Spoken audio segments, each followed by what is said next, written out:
friends, welcome to my channel. If you're new here, I'm Zita, and on my channel I do DIYs and makeovers on a budget.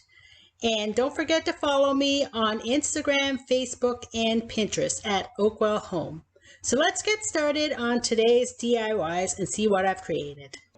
So let's get started with making this snowflake. So here are the bags that I picked up from the dollar store. These were nice and colorful, red buffalo check with a snowman on it. So this snowflake's going to have some color to it. So there were 8 paper bags in this package, and they were really thick paper bags actually.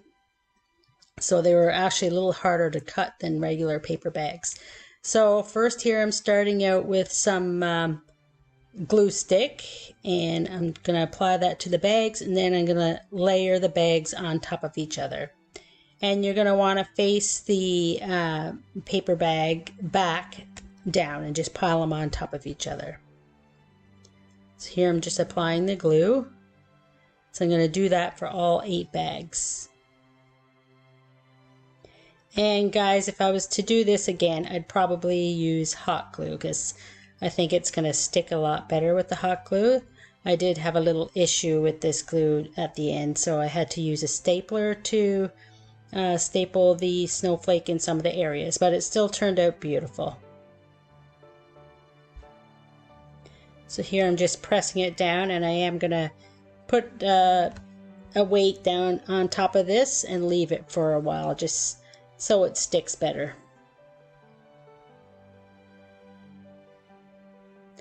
So here I've come back after I've left the glue to dry after putting the weight on it, and here I'm just measuring out where I want to make my first angled cut at the top.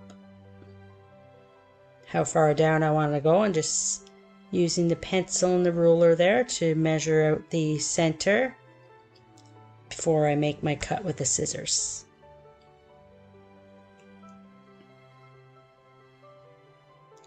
And as you'll see here, like I said, these paper bags were really thick, a lot thicker than your normal paper bag. I don't know if it had something to do with the print being on there, or these are just really thick paper bags.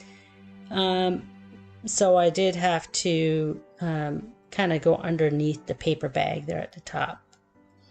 So as you see, I got 2 cuts completed on the top, and now I'm just making some cuts in the middle of the bag to make it look like a snowflake. And as you can see there, I'm struggling to get the scissors through the paper bag, so I started using the X-Acto knife to tear out some of the pieces, and this worked really well. So I'm going to do that on both sides as well. Now you can put as many cuts in the paper bag as you'd like to make your snowflake a little different. I just used the one. So I've done that, and now I'm just opening it up. And you're going to want to put the 2 end pieces together to make that snowflake. Now I have seen some use 9 paper bags, but there are only 8 in this package. But I actually like the 8 because it gives the snowflake that tight look instead of being all loose with too many paper bags.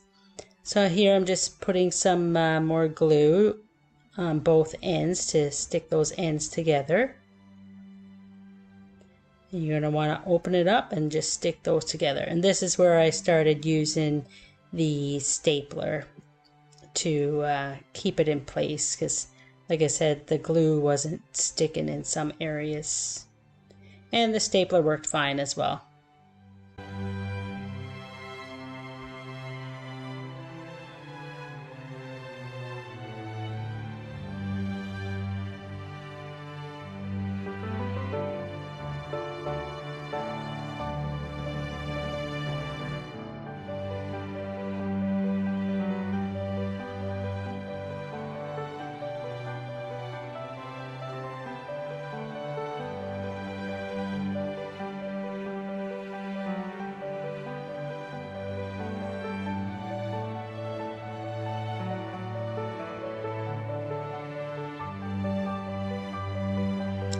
So this is what it looks like once I have all the staples in the places that I want to put it in.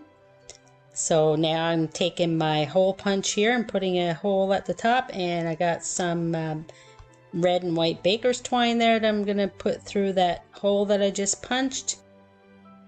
And now I can hang it up anywhere in my house that I want to. So guys, I hope this easy to do snowflake gave you guys some inspiration to make your own snowflakes and design them any way you want to. These are easy to do with your kids, and I love them myself as well. And you can hang them anywhere in your house to make your house look more festive. So let me know in the comments what you thought of this easy to do snowflake tutorial. And don't forget to hit that subscribe button